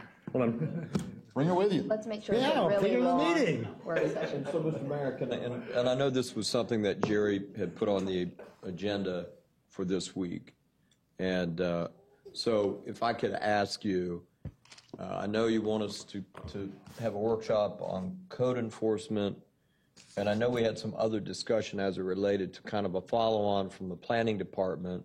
Is it along that same line? Yes. Well, can I make a suggestion? And I would suggest this to the council. You know, during that meeting that we had in planning, we had citizens who came, who waited, who wanted to speak. And we'll do that. I think just so that we know that, so we kind of put that out there, and folks who want to share. Both are married to each other. Yeah. Yeah, I think they're kind of one of the same, and you know, it's. Let me tell you why I follow on. wanted to do this. And I'll say this real quick. Back in the early 1980s, I had my trucks parked, my roofing trucks parked behind my house. I only had three. I had three neighbors, and that was all, and everything else was just open out there. But I had bought 16,000 brick from an 1890 building that they tore down in South Franklin, and they brought them over here in dump trucks and dumped them in my front yard. I was going to make. If you've ever seen my driveway on the old house, I mean it's all brick and the walkways, and my back neighbor, which is a wonderful lady, turned me into code enforcement and called me 3 days later crying, apologizing. So they came out and cited me for the bricks. Okay, so we worked hard.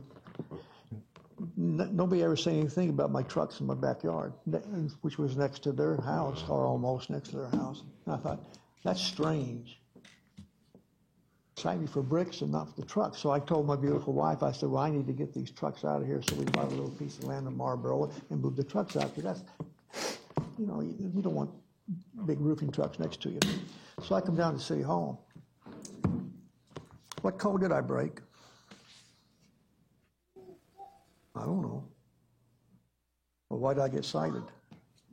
Isn't that the old, you can't pile bricks in your driveway, in your yard? I guess. Violation? So ordinance like Ordinance, yeah. So, I mean, knowing the process, we all know the process. But how does the process start? And that's what this is all about, is find out. We all know that you can't have your grass this high, okay? We know that code. We all know that you can't put a junk car in your front yard. But it goes way beyond that. And I think it needs to be It needs to be examined, it needs to be talked about, and I got questions of what is a code violation. Yeah. And I think this is important to get this all out. That's fine. I think we need to have an understanding, much like we did the permitting process, and see how we can make it better and make it easier to understand and implement it evenly and fairly and things like that. So, Bruce, it's relevant, I promise. On the software that we talked about at the planning department, I think you said in the month of May that we would expect to have some feedback or some kind of presentation or whatever the case might be from staff looking into it and vetting it. Yeah, I can tell you the preliminary where we are at this point in a few minutes, that basically acquiring the software that the county uses is probably a relatively high cost for very little value for us. Mm-hmm. And I think the initial, what we're looking for is automating the inspection process. And that was part of that discussion at the work session. Well, in just about every system, there's not a separation between the building permit and the inspection process. I think that's pretty understandable that sure. That's the building permit is what ties everything together. And so automating just the inspection process is probably not, at this point, financially feasible, at least not with that software. Mm-hmm. And so other options that we're going to look at are maybe instead of the county just doing the plan review and inspections, that maybe they'll do permitting, or we adopt the county permitting system or something else like that. And we can talk about it more Friday, or if you want to, or some other time. Yeah, I would preliminary assessment. I would ask that this maybe be, because a workshop environment is probably a much better place, and make that maybe part of that meeting. That's fine. So that we can spend time going into it there versus trying to do it during the council meeting. Sure. The report is the initial undertaking. I don't think it's going to work for us. It's not financially feasible. High cost, little benefit. So, sure, that's not the complete answer. Right. That's the status as of today. Sure. Yeah. I mean, because we want to see kind of what does that look like? What was it? Would have it done? Yeah. Would have done? What would it do? Yeah. Just for the cost. okay. And I think on a lot of levels, both permitting process, or both the code enforcement and the permitting process, are kind of married. On a lot, one causes the other, or something like that. So I think that's good to talk about those. Tom is good with the 28th, so looks like the 28th it is. At 4 o'clock. What time? Tuesday, June 28th, 4 p.m., work session room. Okay. And last item on the agenda is comments by council, and we will start with Councilmember Beaverland. Real quick. You've already spoken. I've marked 8 times today, so I'll add another one. Thank you, Mayor. The first, everybody knows Gene Carpenter, and we know he's got a problem right now, and then, so keep him in your thoughts. Yep. You know, he's been here a long time. He's 97. So just keep him in your thoughts. And this particular man, nobody will know him, but Jim Huffman passed away at 95. Now, who's Jim Huffman? He was on council in 1979, 1989, and 1981. When I first met Jim, he was a retired colonel, and he was a colonel. He was that stiff upper. First time I met him, he was riding a bike in front of our house. My dog bit him, and he was very nice about it. Anyway, Jim was between Jim and Tom Likens, they were both on council in 1980. When an incident, someone called Tom and said, "Tom, are you going to go to the meeting tomorrow morning?" And Tom said, "What are you talking about?" He said, "Well, 3 of the council members are going to meet with the county commission, the county administrator, Fred Marquis." And so Tom called Jim and said, what's this meeting about? And Jim says, what are you talking about? But what had happened is that 3 of the council members was meeting with the county administrator to sell our sewer plant. Oh. And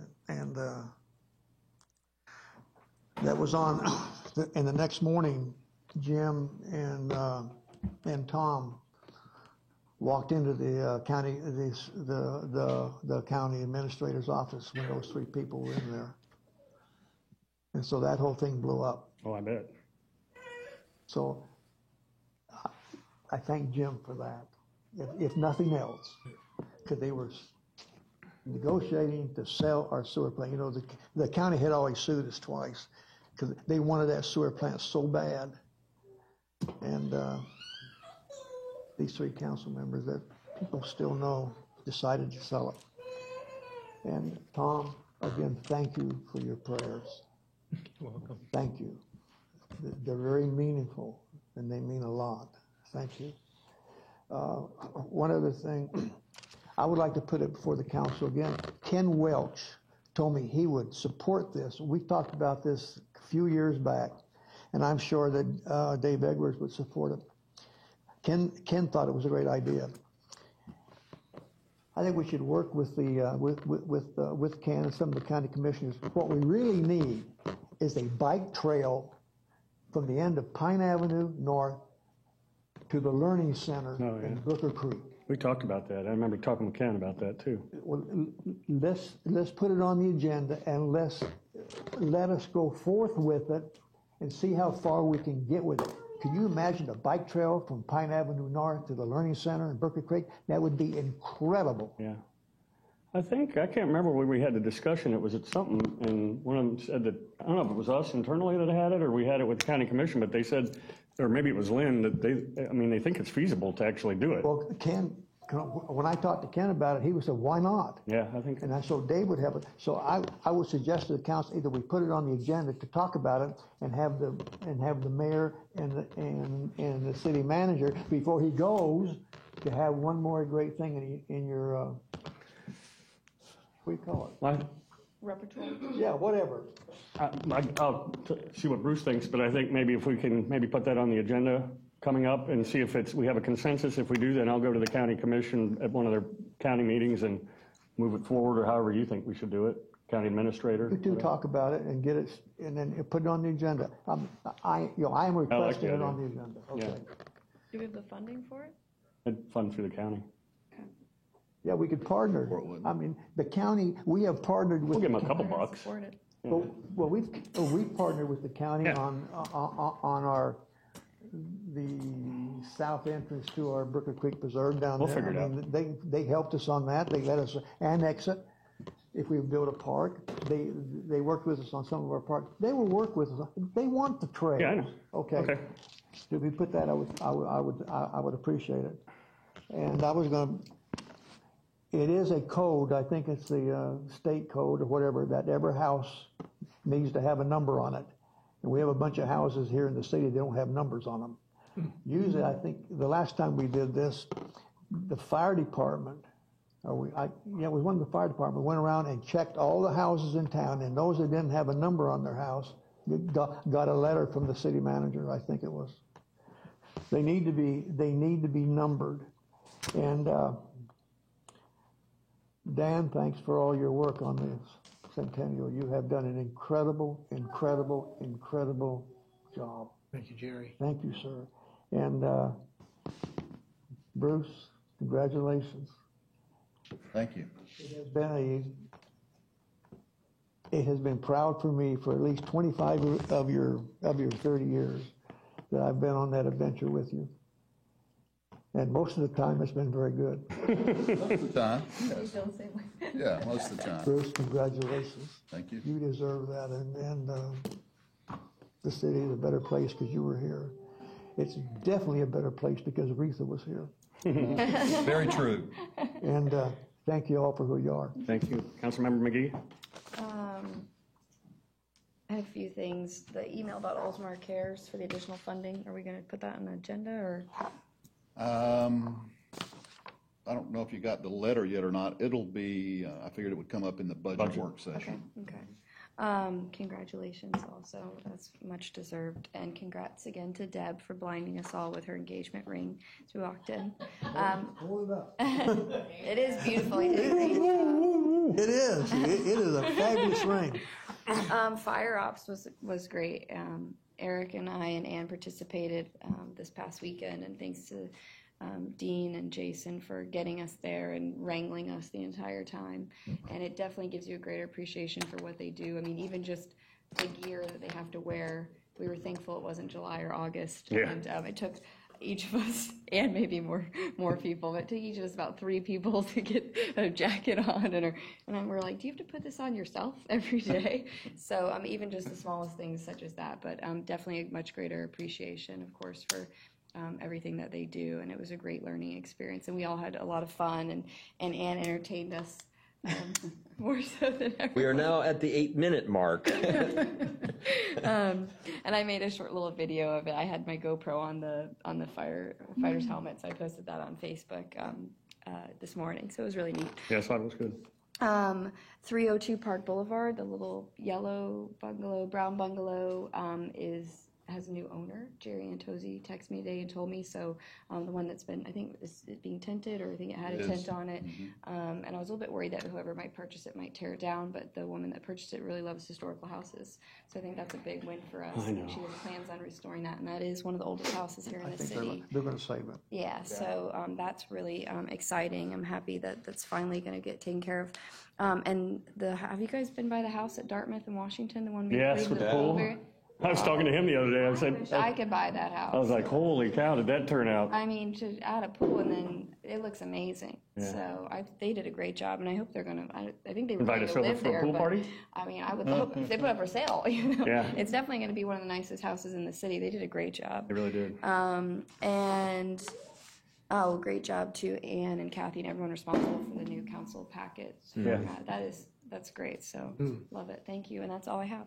Thank you. Councilmember Saraki? Thank you, Mayor.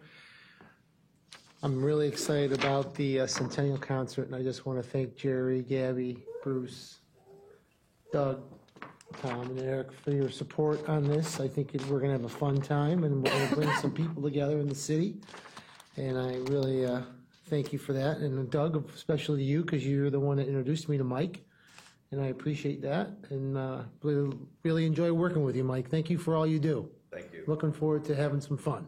My pleasure. I want to thank Lynn for his golf outing. I haven't played golf in probably 20 years. My father and I used to play golf all the time. When he passed away, I lost interest. And I went out there and played golf, and I had the greatest time.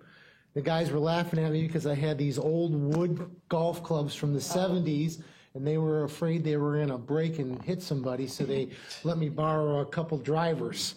Whoa. I don't know what those things look like. But I had some fun, and that's a great. You and your team do a great job. Thank you for what you guys do. That was a great event, and I'm looking forward to next year.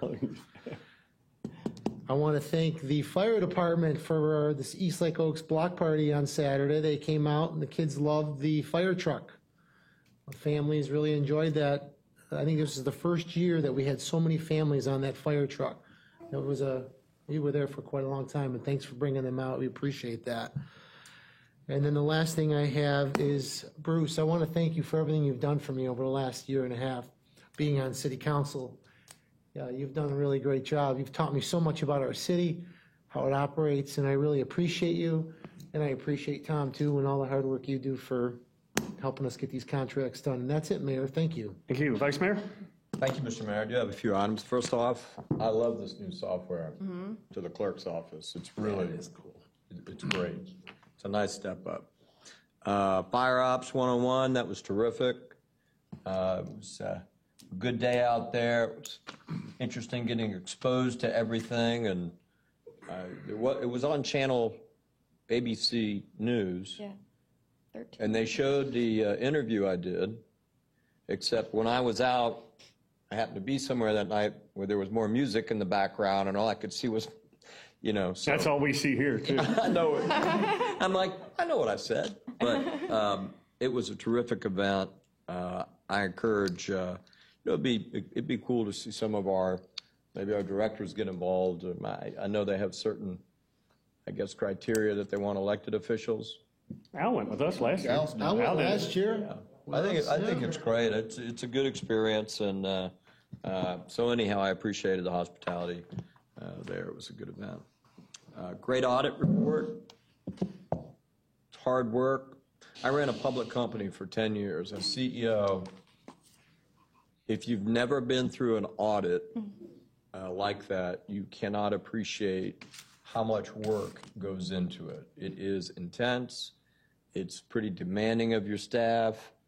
The job of the auditor is come in there and test and find weaknesses in your system and things that aren't right, and checks and balances, and it's a huge task, and the city continues to come through their audits with flying colors, and the results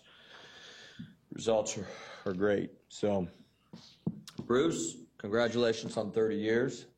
I'm not going to go on and on because, well, you're going to be here next week. So, exactly. There's going to be more Hopefully time. a couple more weeks.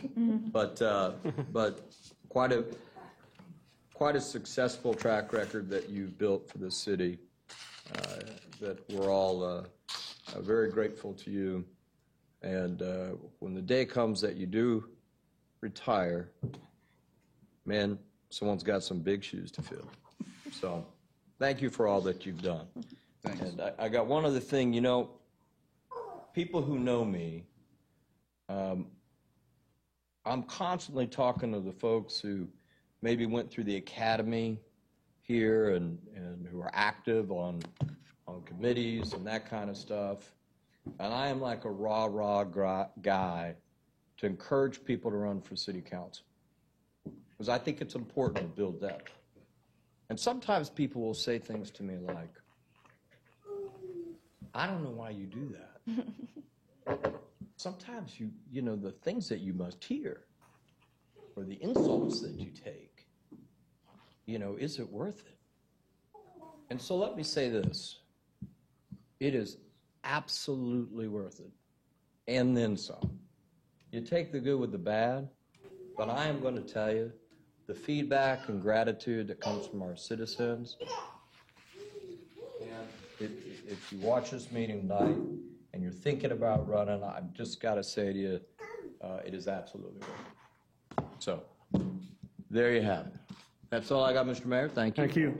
I don't have a lot, but kind of along the same theme as that, I got to tell you, I've been sitting here all night stewing about the comments that came at the Citizens Open Forum today, and I take great offense to somebody making a comment accusing this council of basically taking bribes to put in a zip line. And I take great offense not only to the comment, but I take great offense to the person that was not here to say it, as you said, Vice Mayor. And I thought the Gulfport comment was a cheap shot. If anybody knows this council and the pride we take in this city, that's the farthest thing from anything that we think of. And, I've talked to Tom on certain things to make sure that I'm doing things properly and that we're documenting things properly. And, it just makes me sick to my stomach to think that a resident that's here that has a business here feels that not only that this council would act in that manner, but also feels that they would get retribution from this council and this city if they came publicly and spoke. And that could not be further from the truth. We hear everybody. We've listened to groups of people, whether it's, Horsepower for Kids or it's the Little League. And, we take, as you said, we take the good with the bad. But I take a lot of pride in what I do when I sit here in this seat and represent the city and the people and go out publicly and do that. And I'm offended at the comments that were made tonight. Unfounded comments, and I don't know what number we're at, but I think we're well over 16,000 shares of the zip line, and I know you can't make all the people happy, but to that point, the people that are on Lafayette bought houses, if my math serves me correctly, bought and built houses closer to the poop plant than they did to the zip line. and they're not worried about that and how housing values and, you know, what's in the area and things like that. You know, Wellington Estates was just built directly across the street. They weren't concerned about that. I've been back to the zip line, and I'm excited about it. I think, you know, I don't know about the nighttime thing. I'm not sure what that is, but, you know, our BMX track is open at night. The tennis courts are open at night. I don't know if that's part of the contract or that's something that's being discussed, but maybe it's a special use permit, but that's neither here nor there. That's something to work out for. But I'm really offended by the comments that were made tonight about our council and our city and the people that represent this city. So that's all I have. Congratulations, Bruce. Much deserved, 30 years. And yeah, that's great. You should be proud. And I think this city, you know, there's so much that could have been said about what you've done for this city and how far you've taken us. And you covered most of it. And, you know, you and I have met most recently with the Clearwater Beach Chamber, and, you know, and we've met with other people. And the one thing that continues to come out, which Bruce has done, and you can do that when you're here 30 years. You know, when you're only here 9 months, it's hard to do a lot of planning in those people that were here 9 months. But the one thing that was the common thread, even when I go to other municipalities and talk, it's, you know, they plan. You know, we plan ahead. We plan for, you know, the wastewater treatment plant, you know, and the reverse osmosis and the deep well aquifer storage and, you know, the CRA and the BMX. And, you know, I mean, we don't just decide at this council meeting to put it on the next council meeting and approve it, which a lot of councils do. They, you know, it's the issue of the week is what they work on. So it's your planning and your staff as well that, you know, I think it's a great team. They, you know, I don't know how many 20 and 25-year awards we've given out, but I think it's collectively as a group that we have a great city, and you're a big part of that. So congratulations on that. And, I wanted to make an additional comment. Yeah, go ahead. I was going to say, I forgot, I met with someone last week, a woman in St. Pete that I met through acquaintances, and she owns like an arts warehouse down there, and she actually was hired by the city of St. Pete to help consult on their arts warehouse district that they're building.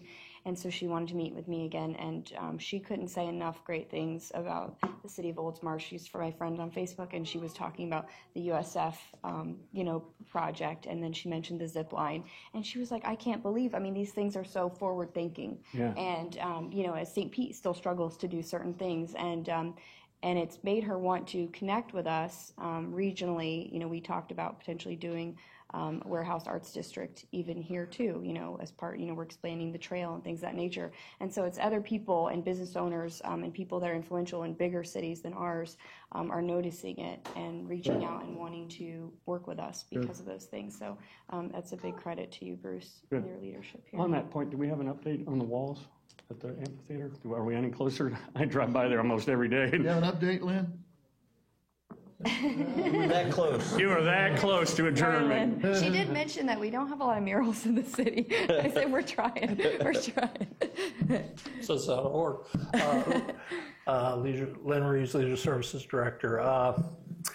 Because of the cost that was given to us, which was quite significant, it was over $30,000 to repair it. The staff is undertaking it. We've already started on it, facility staff, and we've chipped the top away. Actually, we ordered the bolts that go in. We're going to be making some templates in the next few days so we can put the bolts in, drill the holes, and I saw them out there today. I was wondering order a plate to put up there. We'll have to go to someone else to put the concrete cap on, but everything else what's the time frame, you think? As soon as we get this stuff. That's a big is it a month process, or? I hope, because even the person that gave me the $30,000+ quote said it would be 8 to 10 weeks. Okay, that's fine. Well, we need it done right, so. No, we're doing it per the plan that was designed to fix it. Okay. And just the problem was no one quoted, except one person. Okay. Well, again, thanks to our city staff. Hey, Lynn, while you're up there real quick, I just wanted to mention, I've been riding my bike through Sheffield Park, and I just wanted, before I forget, there's some boards that actually have holes in them, like 3 of them. I just wanted to tell you that. Quit using your hammer on the holes. Yeah, there you go. Quit drilling holes in the boards. Just don't want nobody to get hurt or a dog fall through, Thanks. Anything else from anybody? Meeting adjourned. Thank you.